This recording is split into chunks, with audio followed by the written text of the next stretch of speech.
Hello बच्चों, welcome to my channel. आज मैं आपको पढ़ाऊंगी आपकी बुक की एक्सरसाइज 9.1 क्वेश्चन नंबर 1। बेटा, आपको इस क्वेश्चन में ये पॉलिनोमियल दे रखे हैं। आपसे कहा है आप इन पॉलिनोमियल में कितने टर्म्स है वो बताइए और बेटा कॉफिशिएंट भी बताइए। पद और गुणांक हमें बताना है। तो देखिए, सबसे पहले पॉलिनोमियल में टर्म्स कौन कौन से हैं। ये पॉलिनोमियल बेटा दो टर्म्स से बना है। ये पहला टर्म और ये बेटा दूसरा टर्म। लिख लेते हैं। 5x y z स्क्वायर, ये पहला टर्म। और दूसरा टर्म -3zy, ये बेटा दो टर्म से बना। ठीक है। अब बच्चों आपसे कॉफिशिएंट पूछा है, गुणांक पूछा है। तो देखिए, यहाँ वेरिएबल के साथ बेटा 5 लिखा है और इधर क्या लिखा है -3। ठीक है, तो कॉफिशिएंट हो गया 5 और -3।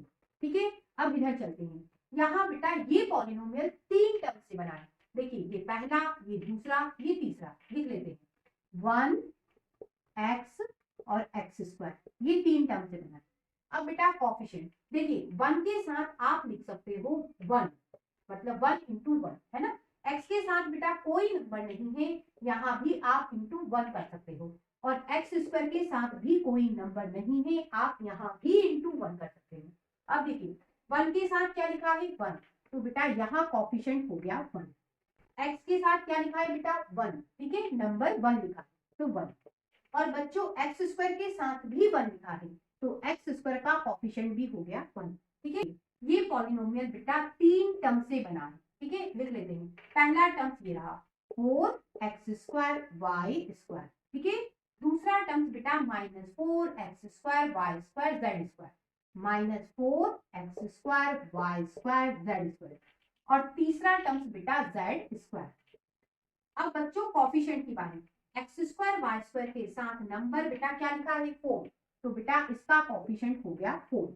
अब बच्चों x square y square z square, इसके साथ नंबर क्या लिखा है -4, तो बेटा इसका कॉफिशिएंट हो गया -4। अब बेटा जेड स्क्वायर का कॉफिशिएंट, जेड स्क्वायर के साथ कोई नंबर नहीं है तो इंटू 1 कह सकते हैं, तो जेड स्क्वायर का कॉफिशिएंट क्या हो गया बेटा 1। अब बच्चों ये पॉलिनोमियल देखिए, ये पॉलिनोमियल बेटा चार टर्म से बना हुआ है। तो लिख लेते हैं 3 minus P Q Q R और बेटा माइनस आर पी। अब बच्चों कॉफिशिएंट की बात करते हैं। 3 के साथ बेटा आप इंटू 1 कर सकते हो। ठीक है, तो पहला कॉफिशिएंट हो गया 1। अब देखिए, पी क्यू के साथ भी आप बेटा इंटू 1 कर सकते हो, तो पी क्यू का कॉफिशिएंट बेटा -1 होगा, तो यहां लिख लेते हैं -1। ठीक है। अब देखिए, क्यू आर के साथ बेटा आप इंटू 1 कर सकते हो, तो क्यू आर का कॉफिशिएंट बेटा 1 हो गया। ठीक है। आरपी के साथ आप बेटा इंटू 1 कर सकते हो, तो आरपी का कॉफिशिएंट बेटा माइनस का 1 हो जाएगा। ठीक है, ये -1। ठीक है, साइन आपको ध्यान रखनी है। अब बच्चों इधर देखिए, इस पॉलिनोमियल में बेटा तीन टर्म्स हैं। लिख लेते हैं x/2, दूसरा y/2 और तीसरा बेटा -xy। ठीक है। अब x/2 लिखा है, तो बेटा आप इसे इस तरह भी लिख सकते हैं। ठीक है ना, लिख सकते हैं। मतलब x के साथ क्या लिखा है बेटा 1/2, मतलब इसका कॉफिशिएंट क्या हो जाएगा 1/2। ठीक है। अब बच्चों y/2 को भी आप इस तरह से लिख सकते हो। तो देखिए, y के साथ बेटा 1/2 लिखा है, तो बच्चों इसका कॉफिशिएंट हो गया 1/2। ठीक है। और बेटा यहाँ xy के साथ कोई नंबर नहीं है, तो इंटू 1 कर लो। अब देखिए, xy के साथ क्या लिखा है बेटा -1, तो बेटा इसका कॉफिशिएंट हो गया -1। ठीक है, साइन का ध्यान रखना है। अब बच्चों यहाँ देखिए, ये पॉलिनोमियल तीन टर्म से बना है।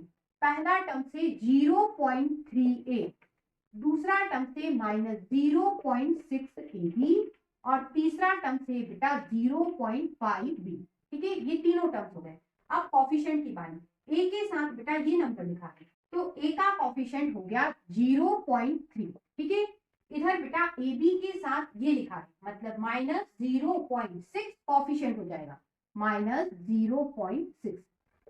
और बेटा बी के साथ ये लिखा है नंबर 0.5।